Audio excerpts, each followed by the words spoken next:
जय जय श्यामा, जय जय श्याम, जय जय श्री वृंदावन धाम की जय हो। सभी भक्तों का स्वागत है कृष्णा डिवोशन चैनल पर। भक्ति का चैनल, आपका अपना चैनल, प्रभु श्री कृष्ण का चैनल। और आप इस चैनल के माध्यम से, यूट्यूब चैनल कृष्णा डिवोशन के माध्यम से आप सुन पा रहे हैं श्री कृष्ण चरित अमृतम की अद्भुत कथा, जो कि शायद ही आपने पहले श्रवण की होगी या आपको इसका कहीं से बुक भी मिला होगा। पूज्य श्री हरिशरण उपाध्याय जी द्वारा लिखित यह ग्रंथ है, जो कि अभी तक बहुत ही कम लोगों तक पहुंच पाया है। और प्रभु कृपा से मैं इसको पठन कर रही हूँ और इसके साथ साथ इस प्रभु के उपदेश को, प्रभु की कथा को, लीला को जन जन तक फैलाने के लिए YouTube का माध्यम ले रही हूँ।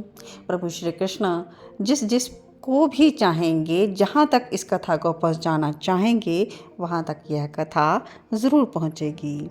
और जो प्रभु के प्रेम में व्याकुल हृदय हैं, उनको यह शीतलता प्रदान करेगी, क्योंकि प्रभु की कथा ही एक ऐसा अमृत है जो प्रेमी भक्तों के लिए अमृत सिद्ध होता है। प्रेमी भक्तों को हमेशा ही प्रभु की लीला, कथा, चरित्र का आस्वादन करते रहना चाहिए। और इस ग्रंथ में डिटेल से हर एक लीला को कहा गया है। तो किस प्रकार से द्वारिका में प्रभु ने अपनी नगरी बसाई और किस प्रकार से उन्होंने 8 पटरानियों से विवाह और 16,100 कन्याओं से विवाह उन्होंने किए, बहुत ही डिटेल में हम सभी ने कृष्णा डिवोशन चैनल में जाना। तो पिछले भाग तक हम श्रवण कर चुके हैं कथा कि द्वारिका से बलराम जी वृंदावन में लौट आए हैं और यशोदा मैया नंद बाबा से मिले हैं। तो चलिए कथा को आगे बढ़ाते हुए आज हम प्रवेश करेंगे भाग 287 में। और इसमें सखाओं से बलराम जी मिलते हैं, देखते हैं उनसे क्या वार्ता करते हैं। तो आज की कथा भाग 287, दाऊ जब ब्रज में क्रोधित हुए, तो यह शीर्षक है। तो आइए जानते हैं। यमुना किनारे जब गए हैं दाऊ गोपालों से मिलने, तो क्या कहते हैं ग्वाल बालक। बड़े ही प्रेम पूर्वक लिसन करें और प्रभु श्री कृष्ण को मन से स्मरण करते रहें और कर्णपुटों के द्वारा आप इस लीलामयी कथा को श्रवण करें। तो सबसे पहले मनसुख पूछ रहा है, दादा द्वारिका कितनी दूर है? क्या समुद्र में केवल पानी ही होता है? तोक सखा भी पूछ रहा है। और साथ ही श्री दामा ने क्वेश्चन किया कि दाऊ तुम लोग पानी में रहते हो? हंसते हैं दादा सबकी बातें सुनकर और कहते हैं द्वारिका समुद्र में एक द्वीप है। और मनसुख फिर प्रश्न करता है, सोने की है द्वारिका? अब तो दाऊ दादा गंभीर हो जाते हैं, फिर चारों ओर ब्रज की शोभा को निहारते हुए कहते हैं कि हाँ सोने की तो है, पर ब्रज की संपदा के आगे दरिद्र है द्वारिका। क्यों? सोना ही सोना है वहाँ पर, तो सबसे धनी तो द्वारका ही हुई ना। पर धनी तो तुम ब्रजवासी हो। यह ग्वाल सखाओं से वार्ता हो रही है बलराम जी की। हम कहाँ से धनी हुए दाऊ, हम तो वनवासी हैं, वन में रहते हैं, फल फूल खाते हैं। पर तुम्हारे अंदर प्रेम की जो संपदा है ना, वो अद्भुत है, दाऊ कहते हैं। पर ये भोले भाले ब्रजवासी निश्चल हैं। ये ब्रजवासी क्या कह रहे हैं?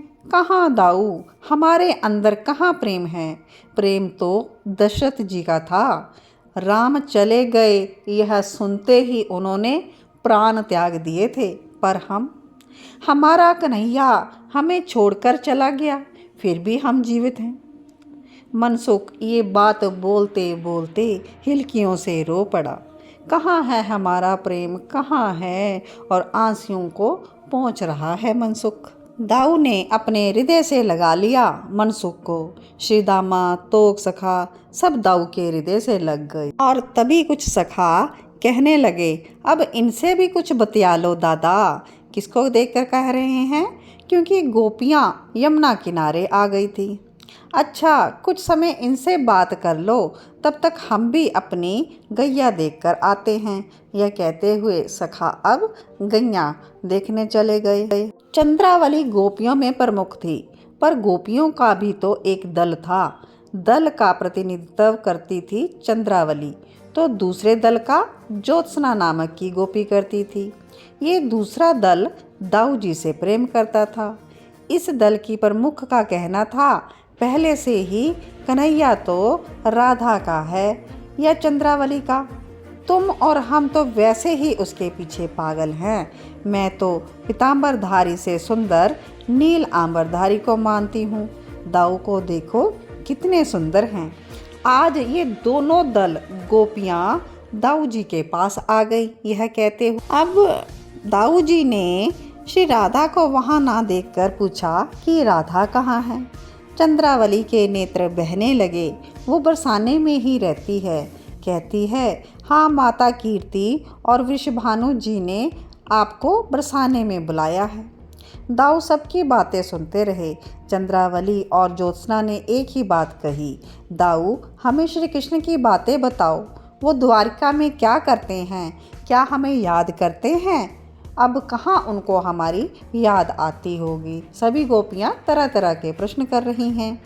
दाऊ सबकी बातें सुनते हैं, फिर श्री कृष्ण के बारे में बताने लग जाते हैं कि कैसे रुक्मणी का हरण किया, कैसे 16,108 विवाह किए, सब बता दिया। तो ज्योत्सना गोपी दाऊ को एकटक देखती रहती है। वो अपने प्रिय दाऊ के लिए माला बनाकर लाई है। चंद्रावली उसके भाव भंगिमा देखकर उठ जाती है और दाऊ को प्रणाम करके चली जाती है। यानी श्री कृष्ण की सब गोपियाँ चली गई। अब तो यहाँ पर ज्योत्सना और उसकी सखियाँ हैं, जो दाऊ को पूर्व से ही प्रीतम मानकर बैठी थी। यानी कि श्री कृष्ण के विवाह तो सुना दिए, तो जो गोपियाँ थी वो चली गई, लेकिन मेन गोपियाँ ज्योत्सना और उसकी सखियाँ यही हैं दाऊ जी के पास। अब इन गोपियों ने पुष्पों की माला पहनाई बलराम जी को और अपने बाहों का हार भी संकर्षण के गले में डाल दिया। अब प्रेम चल पड़ा। यमुना दूर है, गोपियों को प्यास लगी है। स्वेद बिंदु उनके मस्तक से गिरने लगे। संकर्षण कहाँ मर्यादा को मानने वाले हैं, उन्हें तो बहुत जल्दी क्रोध आ जाता है और वो क्या कहते हैं, हे यमुने इधर आओ। यमुना जी को उन्होंने आवाज़ लगाई। बस आवाज़ ही लगाई थी, यमुना को अपनी ओर बुलाया था, पर यमुना जी जल के रूप में हैं। उनका यहाँ आदिदेव रूप प्रकट नहीं है और जल अकारण कैसे आ जाता। अब कोई रूप हो तो वो दौड़ दौड़ के आ जाए सखी के रूप में, लेकिन अकारण जल कैसे आ जाए? वर्षा हो जाए तो बाढ़ हो जाए तब तो आ सकती हैं, पर एकदम से कैसे जल आ जाए?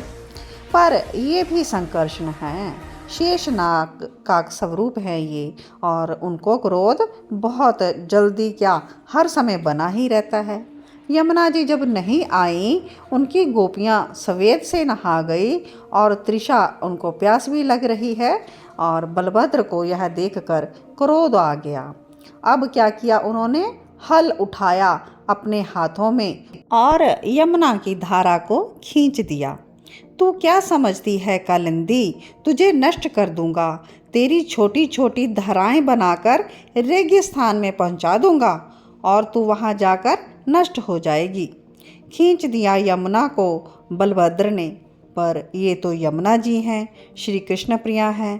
तुरंत आदि देव रूप से प्रकट हो गई और हाथ जोड़कर बोली, आप मेरे पूज्य हैं, आपके अनुज की मैं प्रिया हूँ, उसी संबंध से आप मुझे क्षमा करें। और यमुना जी कहती हैं कि दादा मेरी भी तो मर्यादा है, आप मेरे स्वामी के बड़े भाई हैं, ऐसे में आपके पास कैसे आ सकती थी? और जल के रूप में आने का कुछ तो कारण हो। हे दाऊ दयाल, आपने कारण हल को बनाया और मेरी धारा को अपनी ओर कर लिया, इसलिए मैं आ गई हूँ जल के रूप में। इतना कहकर हाथ जोड़कर यमुना अधिदेव रूप से अंतर ध्यान हो गई। जल की एक धारा दाऊ के पास आ गई और अब दाऊ का क्रोध शांत हुआ तो उन्हें भी अपनी गलती का भान हुआ।